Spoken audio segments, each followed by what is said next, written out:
अस्सलाम वालेकुम, welcome back. अभी तक हमने 3 मेथड्स कर लिए हैं नेशनल इनकम को मेजर करने के। Product method, income method, expenditure method.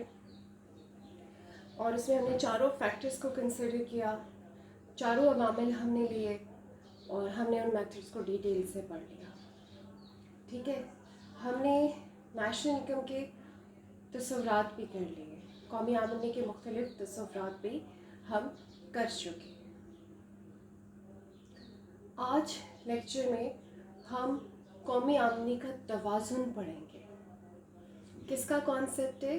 Keynes का, कीनेसियन स्कूल ऑफ थॉट्स का कॉन्सेप्ट है, जिसको हम आज लेके चलेंगे।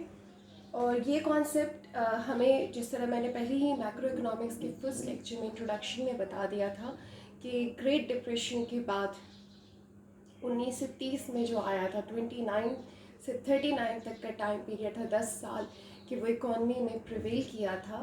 उसके बाद एक नई सोच उभरी, जिसकी वजह से मैक्रो इकोनॉमिक्स जो है वजूद में आई और आप एक नई सोच के मुताबिक भी चीज़ों को, माशरे को देखने लगे। तो उसके बाद उस टाइम क्या था, चीज़ों की सप्लाई बहुत ज़्यादा थी, लोगों के पास पैसे नहीं थे कि चीज़ें खरीदें। ठीक है, सप्लाई ज़्यादा हो गई थी, कीमतें भी कम थी, फिर भी लोग नहीं खरीद पा रहे थे। तो सारा इशू डिमांड का था, सप्लाई का नहीं था। तो कीन्स ने अपनी इस जो तवाज़ुन से रिलेटेड कॉन्सेप्ट दिया है, उसमें भी डिमांड को फोकस किया। ठीक है, तो हम इसकी अजम्पशंस यानी मफरूज़े स्टार्ट करेंगे पहले कि ये कॉन्सेप्ट, क्योंकि कोई भी इक्वेशन लिखनी होती है आपने मैथमेटिक्स में भी इवन, या कोई भी कॉन्सेप्ट होता है, तो कोई चीज़ शुरू करने से पहले हम इज्यूम भी करते हैं कि ये चीज़ें होंगी तो फिर ये होगा। अगर ये चीज़ें नहीं हैं तो ये चीज़ पॉसिबल नहीं है। जैसे कि पंखा लगा हो तो कैंडल ऑन नहीं हो सकती। आप इवन बर्थडे पार्टीज़ में भी जाते हैं तो आपको कैंडल ऑफ करनी पड़ती है उस 1-2 मिनट के लिए, ताकि आप अपनी मोमबत्ती ऑन कर सकें। तो इसी तरह से कि किसी भी चीज़ की, किसी भी बात की एग्जिस्टेंस के लिए कुछ मफरूज़े रखे जाते हैं कि अगर ये हुआ, ये हुआ, ये हुआ तो ये होगा। अक्सर लोग ट्रिप्स का डिसाइड करते हैं तो ये कहते हैं अगर बारिश ना हुई, अगर मौसम ऐसा हुआ तो फिर हम आगे जाएंगे, मौसम सही नहीं हुआ तो हम उससे पहले से वापस आ जाएंगे। ठीक है, इसी तरह अजम्पशंस उसने इसको एक्सप्लेन करने के लिए कीन्स ने क्या ली। वो कहता है कि उसने 2 शुबे, आपकी किताब में 2 शुबे लिए। ये ना हो मैं आपको 3 या 4 का बताऊं। कॉन्सेप्ट ब्रॉड है, मतलब पूरे शुबे भी लिए जा सकते हैं इसमें, लेकिन आपकी बुक में जो कॉन्सेप्ट एक्सप्लेन किया गया उसमें सिर्फ 2 शुबे लिए गए हैं। मैं 3-4 के साथ कर दूं, लेकिन फिर कुछ बच्चे कहेंगे कि किताब से बाहर से चीज़ एक्सप्लेन की गई है। ठीक है, इंटर तक 2 शुबे। अब 2 शुबे कौन से हैं? पिछली सर्कुलर फ्लो की अजम्पशन में कर चुके हैं, आवाम और अवामिल और कारोबारी इदारे। यहाँ पे मैंने डिटेल नहीं लिखी, आप अपने प्रीवियस लेक्चर को देखिएगा। और अवामिल क्या करते हैं?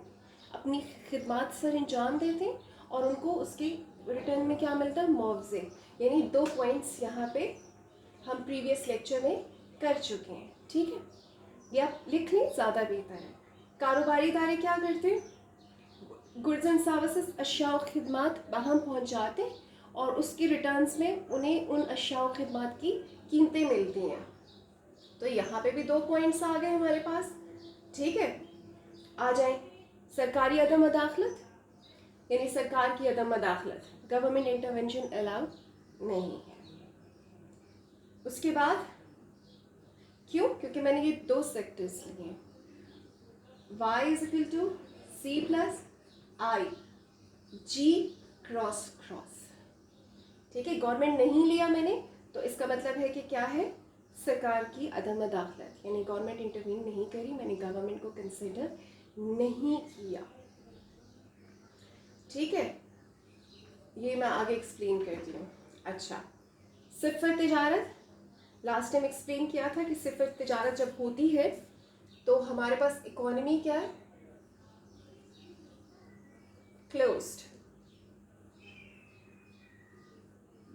इकोनॉमी क्लोज्ड होती है। ठीक, उसके बाद कलील अरसा लिया जाता है। मज़े की बात है कि 1930 से पहले क्लासिकल सिर्फ लॉन्ग रन की बात करते थे, तवील अरसे की बात करते थे। वो कहते थे सब कुछ तवील अरसे में खुद ही ठीक हो जाता है, तो हमें कलील अरसे को कंसिडर करने की ज़रूरत ही नहीं है। लेकिन ग्रेट डिप्रेशन के बाद लोगों की सोच बदली। वो कहते हैं कि नहीं, हर वक्त भी मौशर तवाज़ुन में नहीं रहता। जब हम कलील अरसा कंसिडर करते हैं तो आप इक्विलिब्रियम से डेविएट कर सकते हो। तवाज़नी नुक्ते पे ज़रूरी नहीं है कि आप हर हाल में वहीं पे रहो जो कि मोस्ट फेवरेबल प्लेस है या कंडीशन है। अच्छा, नेक्स्ट, अवामिल के मौज़े वक्त के साथ नहीं बदलते, यानी जो रिटर्न्स है इन फैक्टर ऑफ प्रोडक्ट की, वो क्या है हमारे पास, कांस्टेंट है। ठीक, रिटर्न्स कांस्टेंट नहीं होंगे तो फैक्टर की परफॉर्मेंस भी मुख्तलिफ हो सकती है। हम सिर्फ और सिर्फ फ़िलहाल इक्विलिब्रियम कंडीशन देख रहे हैं, इसलिए इन सारी चीज़ों को अवामिल को क्या कर रहे हैं, हम लोग कांस्टेंट कंसिडर कर रहे हैं। अच्छा, उसके बाद MPC, M स्टैंड्स फॉर मोहततम, P stands for propensity, C stands for consumption. ये कॉन्सेप्ट्स मैं डिटेल से बताऊंगी, परेशान होने की ज़रूरत नहीं है। लेकिन ये लफ्ज़ आप फर्स्ट डे में मेरी ज़ुबान से सुन चुके हो और मैं बड़ी डिटेल से इसको समझा चुकी हूँ। इंशाल्लाह नेक्स्ट लेक्चर में भी समझाऊंगी। यानी तनख्वाह बढ़ने के साथ साथ यस, आपकी कंजम्पशन पे, आपके खर्चने के अंदाज पे क्या फ़र्क पड़ता है। तो वो कहता है कि मुहततम मिलान सर्फ को मुस्तकिल लिया जाता है, यानी स्टेबल कंसिडर किया जाता है। क्या चीज़ कंसिडर की जाती है, यानी MPC क्या है, स्टेबल है। लोगों की जो सोच है खर्चने के बारे में कि हम ये करेंगे, वो कंसिडर की गई है। सबसे पहले आप इसकी ये भी अजम्पशन ले सकते हैं कि जो इंडिविजुअल्स हैं वो रैशनल हैं, अवामिल रैशनल हैं। ये भी इसका पहले हो सकता है कि अवामिल रैशनल हैं। दो शोबे हैं और दोनों अवामिल क्या हैं, रैशनल हैं। ये अजम्पशन आप ऐड कर दें, रैशनैलिटी वाली क्या है, रैशनल यानी नॉर्मल है, अपने लिए सोचते हैं। ये होगी हमारी इसकी अजम्पशन। अब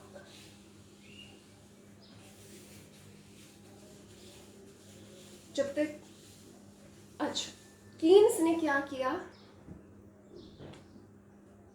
वो कहता है इक्विलिब्रियम की दो स्टेट्स बताई हैं उसमें। एक ये है कि y is equal to C plus I, यानी ये Y stands for national income, right, this is national income, कौमी आमदनी। C stands for consumption, I stands for investment यानी सरमायाकारी। तो एक तो ये इक्वेशन है। ये अगर आप, हमने कुल खर्च का तरीका पढ़ा है, कंजम्पशन ऐड हो जाती है, सारी सरमायाकारी हम जमा कर लेते हैं, तो वो कौन सा मेथड था, एक्सपेंडिचर मेथड, कुल खर्च का तरीका। तो इसको हम कहते हैं कुल खर्च, कुल खर्च, कुल खर्च का तरीका भी बोला जाता है इसको। और इसको एग्रीगेट डिमांड, मजमूई तलब, यानी इकोनॉमी, पूरी इकोनॉमी एग्रीगेट जमा होती है, डिमांड तलब, यानी पूरी इकोनॉमी की तलब। अब हम सिर्फ तलब नहीं कंसिडर कर रहे, हम एग्रीगेट तलब, मजमूई तलब को कंसिडर कर रहे हैं। ठीक है, क्यों, इन्वेस्टर्स जो होते हैं, सरमायाकार, उनको इन्वेस्टमेंट के लिए फंड्स रिक्वायर्ड है। ठीक है, उन्हें पैसे चाहिए होते हैं तो डिमांड करते हैं उसकी। कंजम्पशन के लिए भी हम डिमांड करते हैं, तलब करते हैं। कंजम्पशन के लिए तो आप चीज़ें तलब करते ही हो। तो ये कुल खर्च या एग्रीगेट डिमांड ऑफ इकोनॉमी हो गया। दूसरी चीज़ जो है वो y is equal to C plus. अब सिंपल अपने आप को एक आम इंसान कंसिडर, पहले हम माइक्रो की करते हैं बात, फिर हम मैक्रो पे चलेंगे। ठीक है, फॉर एग्जाम्पल 100 रुपये आपके पास है, आपको आपकी अम्मी ने दिया है, आपने 80 रुपये खा लिया कॉलेज में। ठीक है, तो आपने बचत कितने की, 20 की। तनख्वाह को, अपनी पॉकेट मनी को या तो कंज्यूम कर सकते हैं या हम क्या कर सकते हैं, सेव कर सकते हैं। और ये सेविंग्स जो है ये कहाँ जाती हैं, नेक्स्ट पीरियड में इन्वेस्टमेंट में जाती हैं।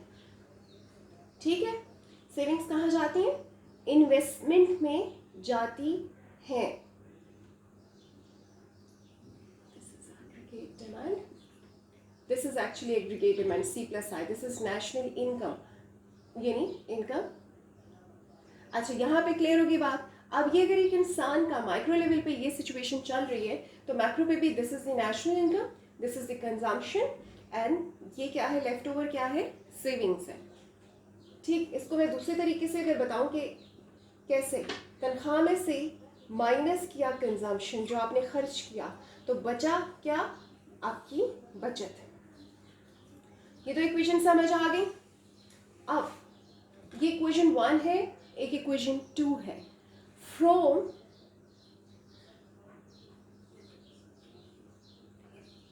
ये इक्वेशन की एब्रिविएशन है, फ्रॉम इक्वेशन 1 एंड इक्वेशन 2, इन दोनों को, और नहीं, ये असल में यहाँ पे हम इक्विलिब्रियम कंडीशन पे आ जाते हैं। अच्छा, इक्विलिब्रियम कंडीशन हमारी क्या है, aggregate demand equal to aggregate supply. ये तो डिमांड आपको समझ आ गई है, राइट। अब इसको हम सप्लाई क्यों कहते हैं, एस क्या है, सप्लाई ऑफ फंड्स है, सेविंग्स जो है वो फंड्स प्रोवाइड करेंगी, तो वो जो इन्वेस्टर्स है उसको फंड्स प्रोवाइड किए जाते हैं यहाँ से, तो इसीलिए हम कहते हैं फंड्स हैं। और वहाँ पे क्या है, वो डिमांड करते हैं फंड्स को, तो इसको हम एग्रीगेट सप्लाई इक्वेशन कहते हैं, और ये वाली हमारे पास एग्रीगेट डिमांड इक्वेशन है। इक्विलिब्रियम में हमने फर्स्ट ईयर में किया था कि डिमांड इक्वल टू सप्लाई होती है, तो यहाँ क्या होगी, aggregate demand equal to aggregate supply. Equation 1 demand को रिप्रेजेंट कर रही है, इक्वेशन 2 सप्लाई को रिप्रेजेंट कर रही है। ठीक, अब मैं क्या लिखूंगी, C+I इक्वल टू C+S, ऐसा ही है। ये दोनों अपोजिट साइड्स में ये कट के, मैं इसका पूरे स्टेप्स नहीं परफॉर्म कर रही, मैथमेटिक्स सारे, I is equal to S। Investment, सरमायाकारी किस चीज़ के बराबर है, सेविंग्स के बराबर है, वहाँ पे हमारे पास इक्विलिब्रियम है। तो अभी यहाँ पे मैं इस लेक्चर को रोक देती हूँ ताकि आप जो मैंने कॉन्सेप्ट्स दिए हैं ये हजम कर ले। मैं इसको एक बार रिवाइज कराती हूँ। हमने अजम्पशंस ली, पहले ये था कि इंडिविजुअल्स क्या हैं, शोबे जो हैं वो क्या हैं, रैशनल हैं। ठीक, दूसरा क्या है, हमने 2 शोबे लिए, कौन कौन से, हमने एक तो अवामिल लिए, अवाम ली, और दूसरा हमने लिया इदारे, बिजनेस एंटरप्राइजेस, फर्म्स। उसके बाद हमने कहा कि सरकार की मदाखलत नहीं है। फिर हमने कंसिडर किया जनाब कि जो रिटर्न्स हैं फैक्टर्स को जो मिल रहे हैं वो भी क्या है, वक्त के साथ नहीं बदल रहे, मुस्तकिल हैं। फिर हमने कंसिडर किया कि तिजारत भी सिफर है, क्लोज्ड इकोनॉमी है। और लास्ट में हमने कंसिडर किया कि तनख्वाह का जो इफेक्ट कंजम्पशन पे है वो भी वक्त के साथ मुस्तकिल है। ठीक, ये सारी अजम्पशंस होंगी तो ये दोनों कंडीशंस प्रिवेल करेंगी, इक्विलिब्रियम कंडीशंस।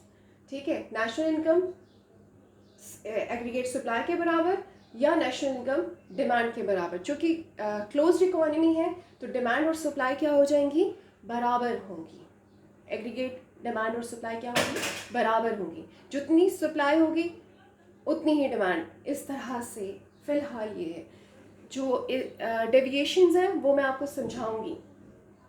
अब इन चीज़ों को, इस इक्वेशन 1 को और इस इक्वेशन को, ये वाली जो इक्वेशन है, इनको डायग्रामेटिकली एक्सप्लेन किया गया है, लेकिन डायग्रामेटिक एक्सप्लेनेशन से पहले ये सी जो लिखा हुआ है, हमें ये तो पता है कि कंजम्पशन किस चीज़ की है, हमने बहुत डिटेल से कर लिया है कि प्राइवेट इंडिविजुअल्स भी करते हैं, गवर्नमेंट भी करती है, ड्यूरेबल गुड्स पे, नॉन ड्यूरेबल गुड्स पे, सर्विसेज पे। ठीक है ना, हमें ये पता है, हमें ये भी पता है कि सरमायाकारी कौन करता है, इन्वेस्टर्स करते हैं, फिक्स्ड इन्वेस्टमेंट है, चेंज इन इन्वेस्टमेंट है। फिक्स इन्वेस्टमेंट 3 लोग करते हैं। कौन करता है? सरकार करता है, प्राइवेट इंडिविजुअल्स करते हैं, बिजनेसमैन करते हैं, बिजनेस एंटरप्राइजेस करती हैं। लेकिन हमें ये नहीं पता, ये चीज़ें तो वो करते हैं, ये चीज़ें किस चीज़ से इफ़ेक्ट हो रही हैं, कौन सी चीज़ इनको मुतासिर कर रही है। तो पहले मैं आपको वो कॉन्सेप्ट दूंगी कि कौन सी चीज़ें इनको मुतासिर कर रही हैं। पहले कंजम्पशन का लेक्चर दूंगी, फिर इन्वेस्टमेंट का दूंगी, सेविंग का दूंगी। वो 3 लेक्चर्स हमारे इस पे होंगे और उसके बाद मैं आपको इसकी और इसकी डायग्राम सिखाऊंगी। क्लियर हो गई बात? ओके जी, यहाँ तक जितना मैंने कराया ये आपको आना चाहिए। अगर 2 नंबर का सवाल भी आ जाता है तो आपकी बुक में डेफिनेशन लिखी हुई है, उसके बाद आपने ये अजम्पशन लिखनी है, आपकी इतनी स्पीड होनी चाहिए, फिर ये थोड़ी सी मैथमेटिक्स है। ठीक, 10 नंबर के सवाल में सिर्फ इक्विलिब्रियम की डेफिनेशन नहीं आती। अभी जो मैं आगे आपको 3-4 लेक्चर्स में कॉन्टिन्यूटी कराऊंगी वो सब चीज़ें 10 नंबर के लेक्चर में आएंगी, उसमें इंक्लूड होंगी। ओके जी, गुड लक।